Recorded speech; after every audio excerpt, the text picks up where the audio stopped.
Buenas, mi nombre es Daniel Buitrago. Hoy les vengo a presentar el capítulo 6 de la historia de las matemáticas, el primer despertar, Fibonacci.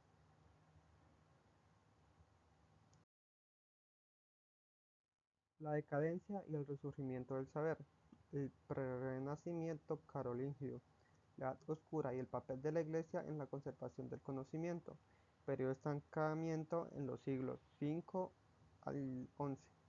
Las invasiones bárbaras marcan el comienzo de la Edad Oscura en Europa Occidental. En el siglo VI, la cultura romana sobrevivió en algunos lugares como Italia y el sur de Galia, pero a principios del siglo VII casi toda la civilización mediterránea desapareció. Hubo un estancamiento intelectual en matemáticas, ciencia y filosofía. El papel crucial de la Iglesia. Con el colapso del Imperio Romano, la Iglesia se convierte en la única institución estable. La Iglesia preservó el conocimiento en los monasterios, convirtiéndose en la guardiana de la vida intelectual. A pesar de no ser inicialmente responsable de la educación estatal, la Iglesia desarrolló un sistema de escuelas monásticas para formar al clero alfabetizado. Escuelas monásticas. Las primeras escuelas monásticas tenían como objetivo formar líderes eclesiásticos. La enseñanza se centraba en textos bíblicos y en la formación infantil funcional, con poca atención a los antiguos autores paganos, aunque limitadas en su enfoque. Las escuelas monásticas preservaron los conocimientos antiguos.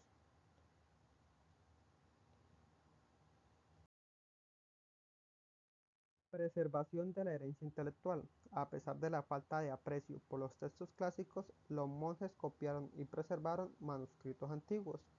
La reproducción de estos textos antiguos permitió que la cultura romana sobreviviera, creando el canal para su resurgimiento en la civilización europea posterior.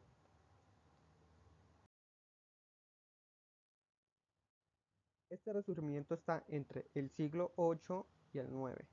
A finales del siglo VIII y durante el IX, Europa experimentó un renacimiento intelectual, conocido como el Renacimiento carolingio. Este renacimiento fue impulsado por figuras claves como el rey franco Carlomagno, entre 742 y 814, quien fue coronado emperador del Sacro Imperio Romano en el año 800. Carlomagno, además de ser el gobernante más poderoso de Europa, comprendió la necesidad de reformas educativas urgentes.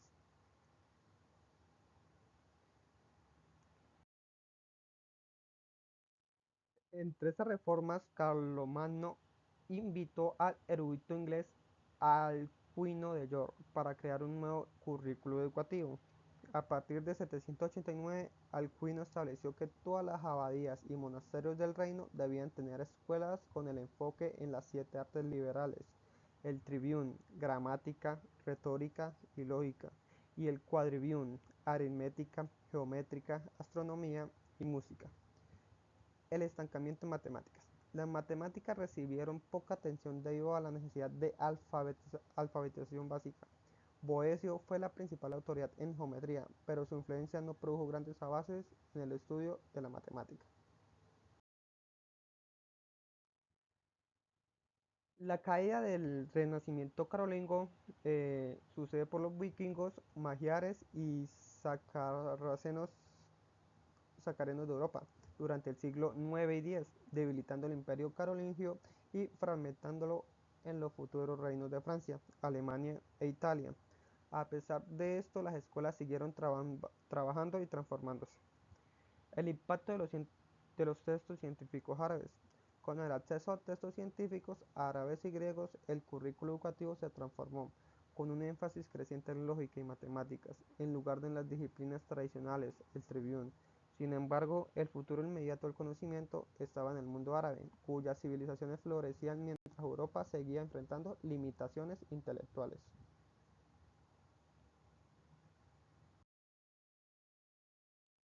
Recopilación y traducción de conocimientos.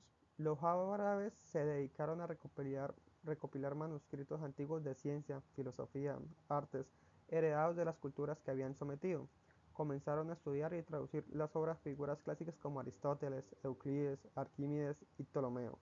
Este proceso de traducción permitió que gran parte de la ciencia y matemática griegas estuvieran disponibles en árabe para el siglo X. Esto forjó una transmisión del conocimiento árabe al occidente de Europa.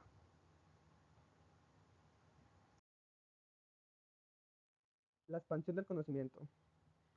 La matemática como ciencia árabe. Para los siglos X y XI, las matemáticas fueron consideradas casi exclusivamente como una ciencia árabe, evidenciado por la permanencia de términos como álgebra y números arábigos.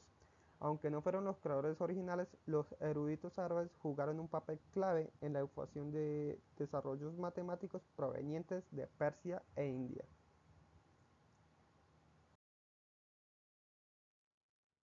El impulso educativo de Carlomagno tras el Renacimiento en el siglo VII, esto 12. A diferencia del Renacimiento carolingio, este surgió de manera espontánea, debido a nuevas condiciones materiales. La pasión por el conocimiento reemplazó el estancamiento intelectual, ampliando el saber heredado. Los traductores pioneros, Gerardo y Adelardo. Gerardo fue uno de los más importantes traductores del árabe. Estudió en Italia. Al no tener acceso a las obras de Ptolomeo en latín, viajó a Toledo para aprender árabe y traducir obras científicas. Tradujo al menos 90 textos árabes completos, del Almagesto de Ptolomeo, las secciones cónicas de Apolonio y obras de álgebra de Al-Juruzmi. Adelardo, por su parte, fue otro traductor clave, quien viajó por diversas regiones en busca de conocimiento, incluido el mundo árabe. Disfrazado de estudiante musulmán, asistió a conferencias en Córdoba y tradujo el latín de elementos de Euclides, introduciendo la geometría griega en Occidente, jugando un papel muy importante.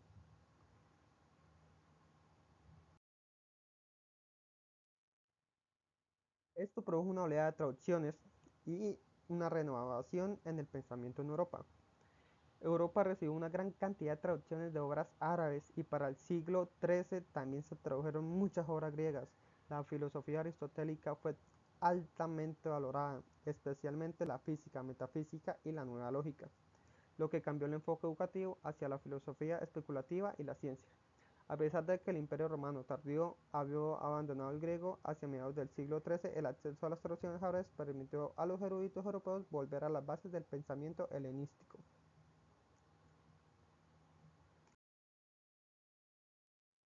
En la, en la segunda parte tenemos a Liber Abashi y Liber Waterton, los números hindú árabes.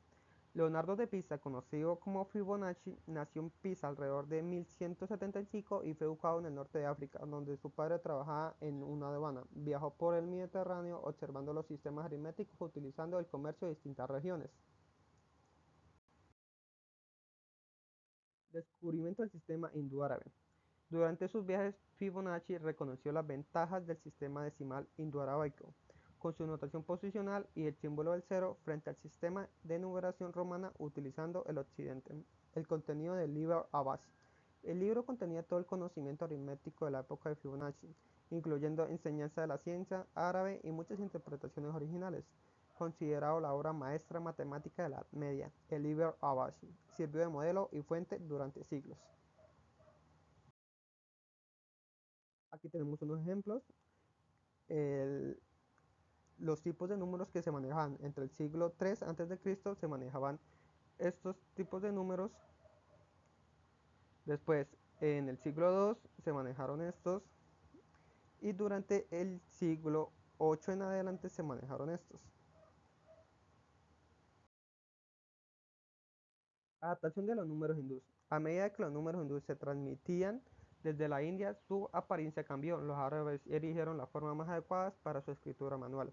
Los números que adoptaron los árabes occidentales o moros fueron llamados números gobar, un término derivado de la palabra árabe para polvo.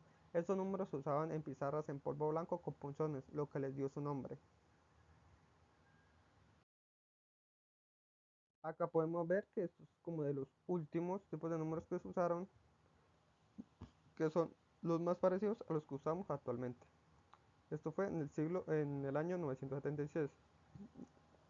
Aunque los chinos hindúes se mantuvieron bastante constantes en su forma durante su migración, hubo una fuerte resistencia a su acción en Europa. En 1299, Florencia emitió una ordenanza prohibiendo a los comerciantes el uso de números arábicos en la contabilidad, exigiendo el uso de números romanos o la escritura de números en palabras. Esto se debía a la variedad de formas en que se representaban los dígitos, lo que causaba confusión y fraudes.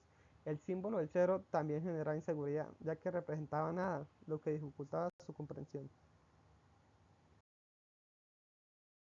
El Liber Quadratum, libro de los cuadrados de Fibonacci, se dedicaba por completo a ecuaciones difonáticas de segundo grado, un tipo de problema matemático relacionado con soluciones enteras. Fibonacci relata en la dedicatoria del libro que fue presentado a la corte del emperador Federico II, donde un miembro de su séquito, Juan de Palermo, le propuso varios problemas matemáticos. Uno de los problemas consistía en encontrar un número cuyo cuadrado, al aumentarse o disminuirse en 5, siguiera siendo un cuadrado perfecto. Fibonacci dio como respuesta correcta 41 sobre 12. Siguiendo, entonces tenemos el contenido del libro Quadratum. En esta obra, Fibonacci abordó ecuaciones difonáticas de segundo grado, centrándose en la resolución de ecuaciones cónicas racionales. Un ejemplo típico de los problemas que trataba consistía en resolver un par de ecuaciones cónicas x, u y b.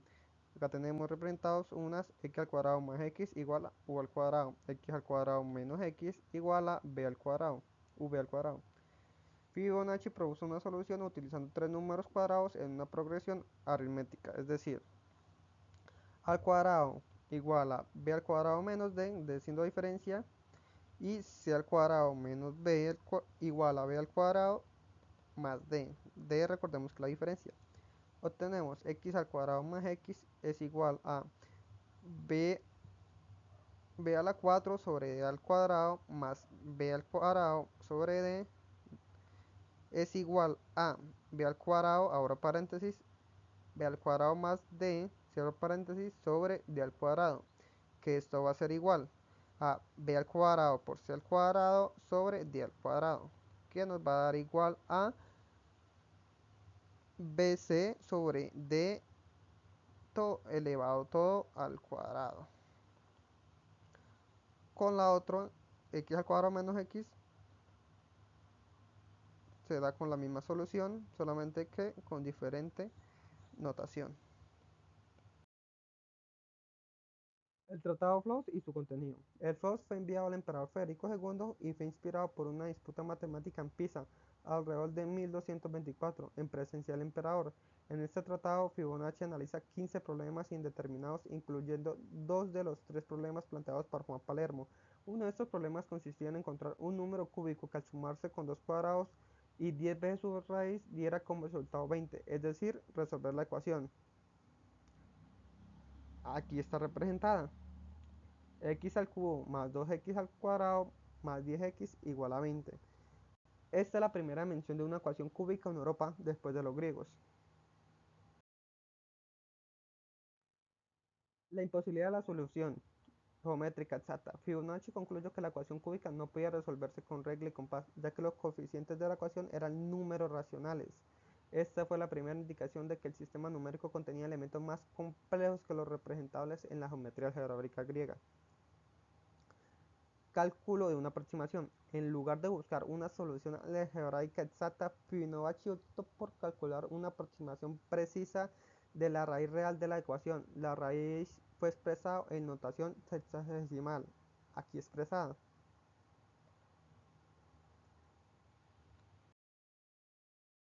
Esto convertido en notación decimal equivale aproximadamente a 1.3688081075 con 9 dígitos, que le dio fue la aproximación de Fibonacci. Esta fue una estimación extremadamente precisa, con una exactitud de 9 cifras decimales.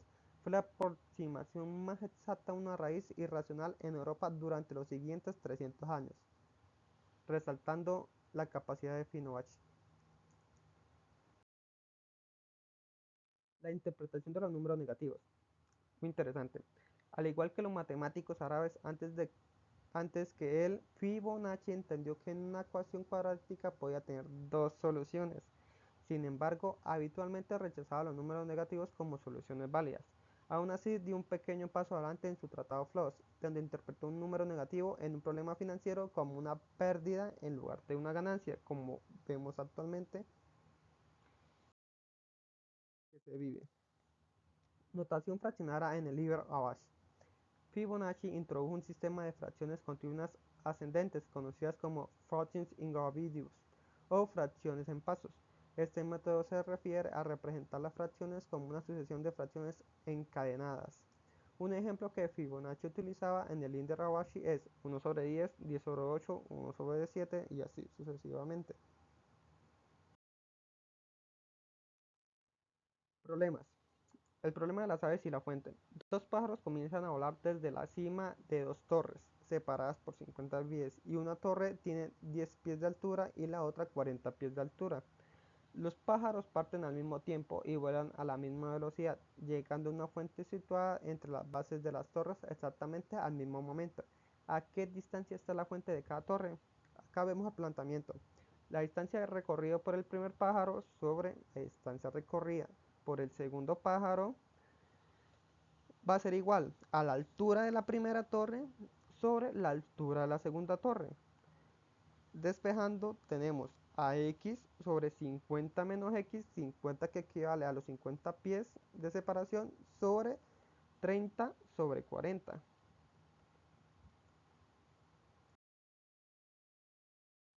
Entonces, primero simplificamos la fracción en el lado derecho. 30 sobre 40 nos da igual a 3 cuartos. Por lo tanto, tenemos que x sobre 50 menos x es igual a 3 cuartos. Ahora resolvemos para x, multiplicamos en cruz. Tenemos 4x igual a 3, abrimos paréntesis, 50 menos x. Distribuimos y tenemos a 4x igual a 3 por 50, 150 menos 3x.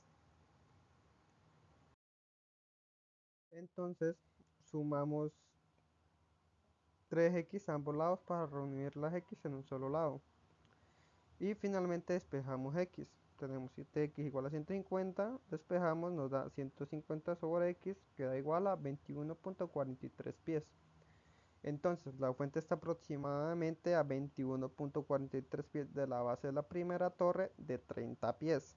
Y aproximadamente, aquí restamos 50 menos 21.43 nos da igual a 28.57 pies de la base de la segunda torre. Esto a la segunda torre de 40 pies. Entonces la fuente está a 21.43 pies de la primera torre y a 28.57 pies de la segunda torre. La secuencia de Fibonacci y el problema de los conejos. Fibonacci plantea un escenario donde se comienza con una pareja de conejos. Cada mes, cada pareja de conejos produce una nueva pareja y las nuevas parejas se vuelven fértiles a partir del segundo mes. Esto lleva a que cada mes el número de nuevas parejas sea igual al número de parejas adultas en el mes anterior. A su vez, el número total de parejas adultas de un mes es la suma de las parejas adultas y las parejas jóvenes del mes anterior. Acá tenemos la tabla expresada de los 12 meses de reproducción de los conejos.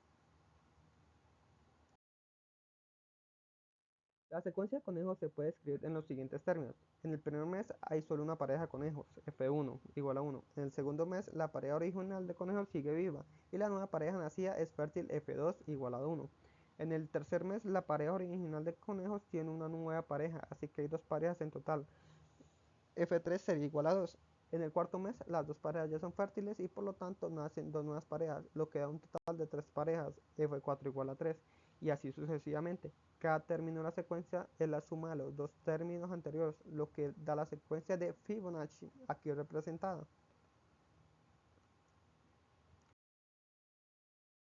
La secuencia de Fibonacci se genera con fórmula recurrente, donde n es mayor o igual a n. Acá tenemos fn igual a fn-1 más fn-2 y nos da como secuencia aquí presentada. Aunque este problema de los conejos fue relativamente trivial para Fibonacci, la secuencia que genera ha tenido una gran influencia en diversas áreas de las matemáticas, la ciencia y la naturaleza. Se ha encontrado que la secuencia de Fibonacci está relacionada con fenómenos naturales como la disposición de las hojas de una rama, la distribución de los pétalos en las flores y el espiral de las conchas de caracol, entre otras. Aquí podemos ver representada una de las formas de la secuencia de Fibonacci.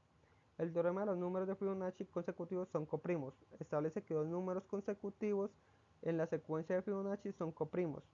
lo que significa que en su máximo común divisor es 1. Es decir, para cualquier n se cumple que S de Fn, Fn más 1 es igual a 1. Tenemos también, para cualquier número primo p, existen infinitos números de Fibonacci, que son divisibles por p. Además, estos números aparecen en posiciones regulares dentro de la secuencia de Fibonacci. Es decir, si consideramos la secuencia de Fibonacci F1, F2, F3, F4, F5 y F6 y un número primo p, entonces tenemos el número 3. El número 3 divide cada cuarto término de la secuencia, F4, F8, F12 y F12. Tenemos también el número 5 divide cada quinto término de la secuencia, F5, F10, F15, F20, así consecutivamente. Y el número 7 divide cada octavo término de la secuencia, F8, F16, F24, F32. Increíble. El truco geométrico, muy interesante. Este truco geométrico se basa en la aparente reorganización de un cuadrado y un rectángulo. La paradoja consiste en dividir un cuadrado de 8 por 8, aquí representado 8 por 8 unidades en varias partes y reorganizarlas para formar un rectángulo de dimensiones 5 por 3. Acá las tenemos. Acá tenemos 5 por 13, lo que parece aumentar el área en una unidad cuadrada.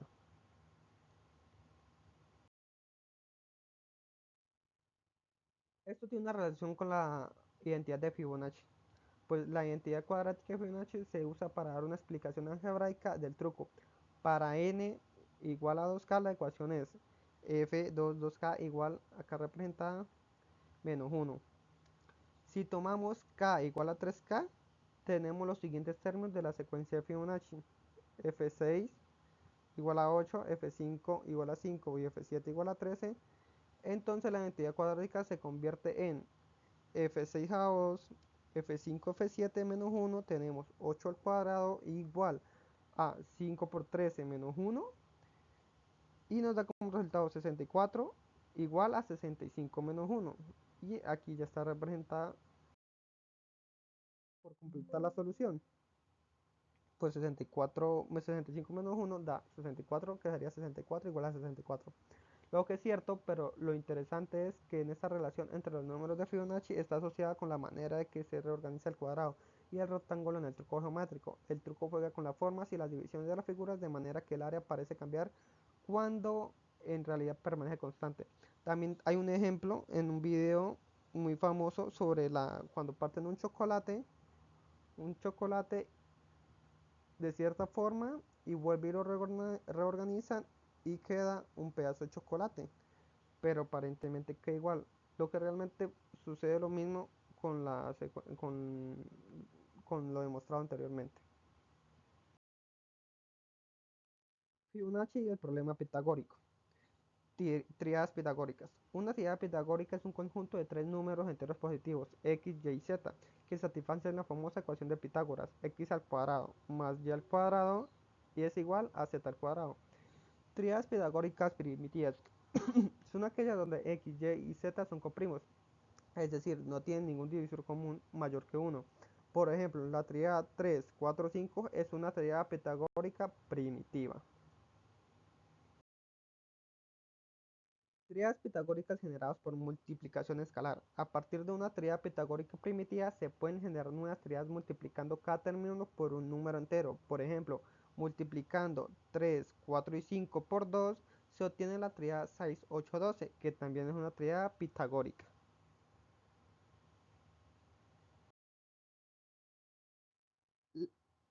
Acá se representa un lema que es en una tríada pitagórica primitiva uno de los números x o y es par y el otro es impar, o sea, o x o y es par y el otro tendría que ser impar.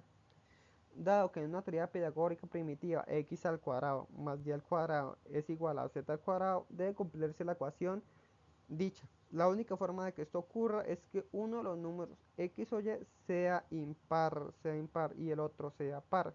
Si ambos fueran impares o ambos fueran pares, la ecuación no se cumpliría bajo la aritmética modular. Por lo tanto, en toda tríada pitagórica primitiva, uno de los catetos es par y el otro es impar. Tenemos también que para toda tríada primitiva se puede escribir en esta forma. X al cuadrado es igual a z al cuadrado menos y al cuadrado. Supongamos que x, y, z es una tríada pitagórica primitiva, donde x es par y z son impares. La ecuación pitagórica es ya la mostrada. Para facilitar el estudio de estas tríadas, de ahora en adelante escribiremos los valores de tal forma que x es par, y impar y z impar. Esto también asegura que para GCD x y y no puede ser igual a 2. No puede ser igual a 2. Como teorema tenemos que en una tríada pitagórica primitiva exactamente uno de x o y es divisible por 3. Acá tenemos demostrado la tríada 3, 4, 5. 3 es divisible por 3. El 3 es divisible por 3. La tríada 5, 12, 13. 2 es divisible por 3. La tríada 7, 24, 25. 24 es divisible por 3. Y en la tríada 8, 15, 17. 15 es divisible por 3. El problema del torneo Fibonacci.